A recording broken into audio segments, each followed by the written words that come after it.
Welcome to Luca and Miguel. Enjoy the video. In this video, I will explain how to make a field mandatory in Salesforce.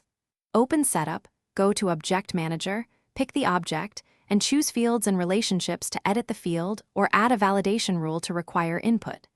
Use Page Layouts, required checkbox on the field, or create a validation rule when more complex logic is needed. Test changes in a sandbox, then deploy to production to keep data clean and consistent. Many admins set required fields using page layouts, validation rules, or field settings.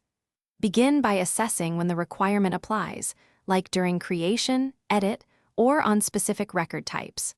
For conditional needs, use validation rules with isBlank or custom logic, and reference profile or record type with formulas. Remember, managed packages and permission sets can affect behavior. Document changes and communicate with users before enforcing mandatory fields to avoid disruption. If you are finding this video helpful, please subscribe and like to support the channel. Quick recommendation: go darn tough for socks with a lifetime warranty. They stay comfortable and last through heavy work or long days.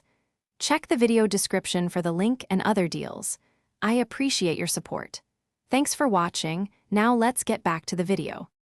Always test mandatory fields thoroughly in a sandbox before pushing to production. Create test records covering all forms, profiles, record types, and automation like flows and triggers to ensure nothing breaks. Use change sets or source control deploys and include descriptive commit messages or deployment notes. Train users with short guides and sample screenshots, and monitor error reports and support tickets after deployment to quickly address any unintended issues promptly. Thanks for watching and please subscribe.